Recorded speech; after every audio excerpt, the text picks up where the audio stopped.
அனைவருக்கும் வணக்கம். ராசி மண்டலத்தை காலபுருஷன் எனும் உருவமாக கொண்டார். மேச ராசிக்கு கபாலம் என்பது போல ரிஷப ராசி முகமாக இருக்கு. சகல கலைகளுக்கும் அழகுக்கும் அதிபதியான சுக்கிரன் உங்களுடைய ராசியில அதிபதியாக வருவதால இந்த ராசிக்காரர்கள் முக அழகுக்கு முக்கியத்துவம் அளிக்கக்கூடியவர்களாகும். சுக்கிரன் உங்களுக்கு வசீகர தோற்றத்தை தரக்கூடியவராகும். புத்தக வாசிப்பு உங்களுக்கு பிடித்தமான ஒன்றாகவும் இருக்கு. மேச ராசியில பிறந்தவர்களுக்கு இந்த காலகட்டம் முழுவதுமே எப்படிப்பட்ட ஒரு பலன்கள் கிடைச்சிருக்கு அப்படிங்கிறத பற்றி முழுமையாக தெரிஞ்சுக்கலாம். வீடியோ ரொம்பவே பயனுள்ளதாக இருக்கும். இதனால் வீடியோவை கடைசி வரைக்கும் ஸ்கிப் பண்ணாமல் பாருங்கள். வாங்க வீடியோக்குள்ளே போகலாம். ரிஷப ராசியில் பிறந்த உங்களை எதிர்த்து போராடுவது கடினம். உங்களை எதிர்ப்பவர்கள் தான் தோற்று போவாங்க. எதிரிக்கு எப்பொழுதுமே சவாலாக நீங்கள் இருப்பீங்க. ஆனால் நீங்கள் இயல்பிலேயே சாதுவாக தான் இருப்பீங்க. மற்றவர்களுக்கு உதார புருஷராக திகழக்கூடியவர்கள். உங்களின் செயல்பாடுகள் மற்றவர்களுக்கு சிறந்ததொரு வழிகாட்டுதலை தரும். பொது காரியங்களும் உங்களுக்கு மிகுந்த ஈடுபாடு இருக்குது. அதே போல் எந்த ஒரு பொது விஷயத்திலுமே வந்தோம் போனோம் என்று இல்லாமல் எல்லா வேலைகளுமே முன்னின்று செய்யக்கூடியவர்கள். உடன் இருப்பவர்களுடன் சேர்ந்து முன்னேறுவதே முன்னேற்றம் என்பது தங்களின் சித்தாந்தமாக இருக்குது. ராசிக்கு 2ஆம் இடமான வாக்குஸ்தானத்தில் புதன் வருகிறார். ஆகவே எதையுமே சூட்சுமமாக புரிய வைப்பதில் நீங்கள் சாமர்த்தியம். உங்களின் எண்ணத்தை முக குறிப்பினாலே எதிரில் உள்ளவர்கள் உணர்த்தி விடுவாங்க. அப்பொழுதுதான் மற்றவர்களை கணிப்பதில் நீங்கள் கில்லாடியாகவும் இருப்பீங்க. அவ்வப்போது பழைய விஷயங்களை அசை போடுவது உங்களுக்கு பிடிக்கக்கூடிய ஒன்று.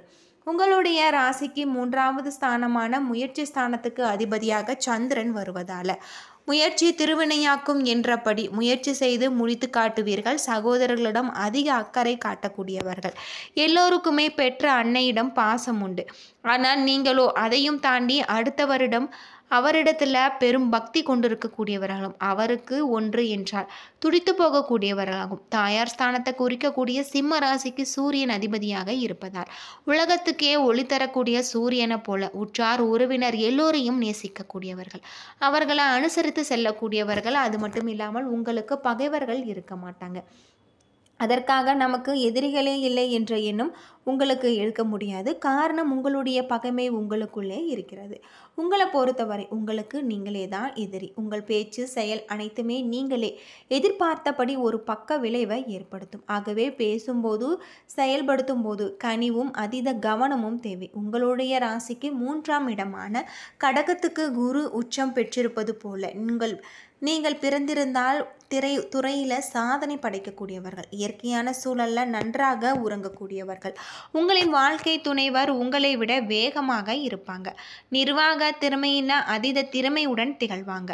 அதே நேரம் சில விஷயங்களை உங்களை புரிந்து கொள்ளாமலே வாக்குவாதம் செய்வாங்க.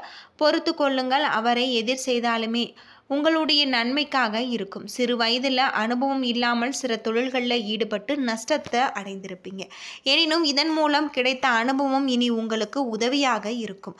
40 வயதுக்கு மேல் வாழ்க்கையில் எதிர்பாராத திருப்பங்கள் இருக்கு. ரிஷபம் என்பது நந்திகேஸ்வரரை குறிப்பதால் பிரதோஷ காலத்தில் நந்தி தேவரின் 2 கொம்புகளுக்கு இடையில் ஈசனை தரிசித்து வழிபடுவது விசேஷம். இதனால் உங்களுடைய வாழ்க்கை வளம் பெறக்கூடியதாக இருக்குது.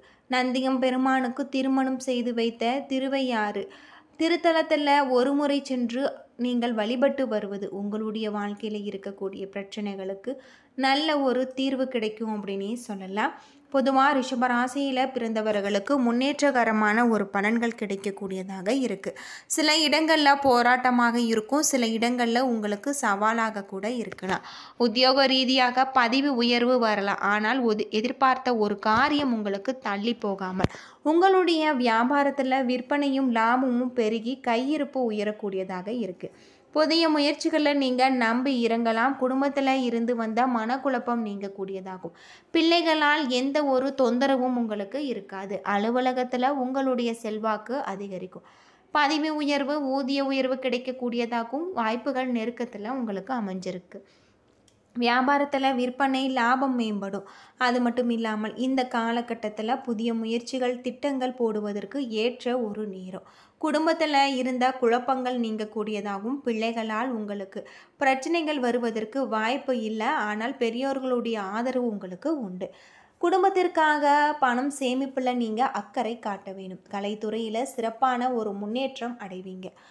இந்த காலகட்டத்தில் புதிய முதலீடுகளில் நீங்கள் தைரியமாக இருங்கலாம்.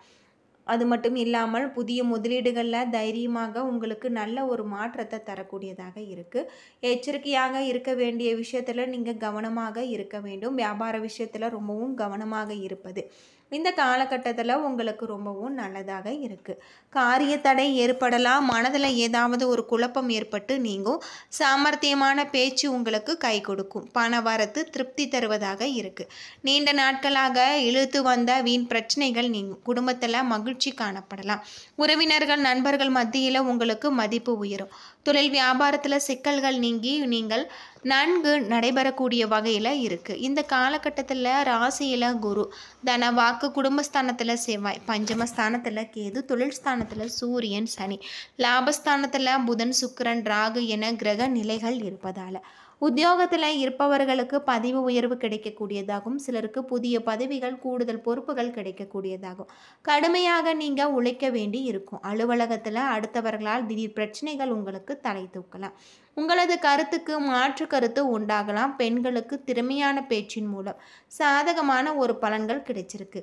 கலைத்துறையில் காரிய தடைகள் நீங்கக்கூடியதாகும். அரசியல் துறையில் மனதில் இருந்த சோர்வு நீங்கி உங்களுக்கு உற்சாகம் உண்டாகக்கூடியதாகும். எதிர்பார்த்த தகவல்கள் சாதகமாக வரக்கூடியதாகும். மாணவர்கள் கல்வியில் முன்னேற்றம் அடைய முழு முயற்சியுடன் படிப்பாங்க.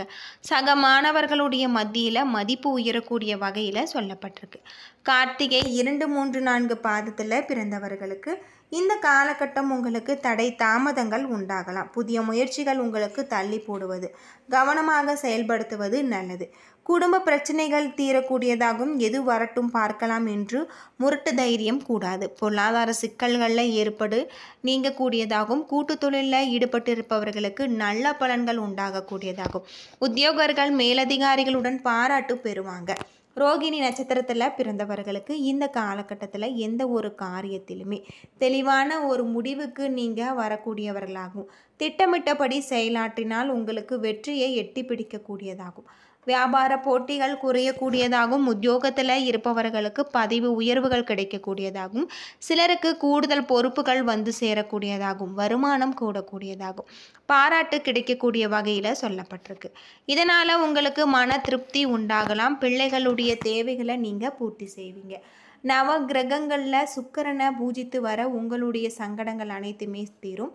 உங்களுடைய வாழ்க்கையில் இருக்கக்கூடிய அனைத்து விதமான பிரச்சனைகளும் ஒரு முடிவுக்கு வரக்கூடிய வகையில் சொல்லப்பட்டிருக்கு. எறும்பு போன்று உங்களுடைய வேகமும் சுறுசுறுப்பு மிக்க பணி திறமைகளை நீங்கள் வெளிக்காட்டி அதிகாரிகளுடைய அன்பையும் பாராட்டையும் பெறுவீங்க. எதிர்பார்த்த நபர்களிடம் இருந்து எதிர்பார்த்தபடி தனவரவு உங்களுக்கு தாராளமாக இருக்குது. அரசாங்கத்திடமிருந்து வேலை விஷயமாக தகவல்கள் உங்களுக்கு வந்து சேரும். சமூக இடைவெளி, முக கவசம் போன்ற தடுப்பு நடவடிக்கைகளை கடைபிடிப்பது, தங்களை பாதுகாத்து கொள்வது நல்லது. நண்பர்களுடன் மால்களுக்கு சென்று மன மகிழ்ச்சி பெற வாய்ப்பு ஏற்படக்கூடியதாகும். மகிழ்ந்த காலமெல்லாம் கனவாக தெரியக்கூடியதாகும். வீட்டின் சமையல், உறவினர்களுடைய இல்ல விருந்துகளில் நீங்கள் உபச்சாரங்களும் நடந்து கொண்டு ஒரு திருப்தி தரக்கூடிய வகையில் இருக்குது. உங்களுடைய வீட்டில் நடக்க இருக்கக்கூடிய திருமண தடை தாமதங்களுக்கு பிறகு மகிழ்ச்சிகரமான சுப நிகழ்ச்சிகளும் நடைபெற்று உங்களுக்கு சுப விரயங்கள் அதிகரிக்கும் அப்படின்னே சொல்லலாம். இந்த காலகட்டம் முழுவதுமே உங்களுக்கு நல்ல ஒரு மாற்றத்தை தரக்கூடிய வகையில் சொல்லப்பட்டிருக்கு. ராசியின் 4வது வீட்டில் உங்களுக்கு கேது இருப்பதால் இதன் விளைவாக இந்த காலகட்டம் உங்களுக்கு ஆரோக்கியத்தில் ஏற்ற இறக்கங்கள் ஏற்படுவதற்கு வாய்ப்பு உண்டு. மிகவும் கவனமாக நீங்கள் இருக்க வேண்டும். இதன் விளைவாக பெரும்பாலான நேரங்களில் நல்ல ஆரோக்கியத்தை நீங்கள் அனுபவிப்பீங்க. என்ன நண்பர்களே, வீடியோ ரொம்பவே பயனுள்ளதாக இருந்திருக்கும்னு நினைக்கிறேன். வீடியோ பிடிச்சிருந்தால் லைக் பண்ணுங்கள், ஷேர் பண்ணுங்கள், கமெண்ட் பண்ணுங்கள். நன்றி நண்பர்களே.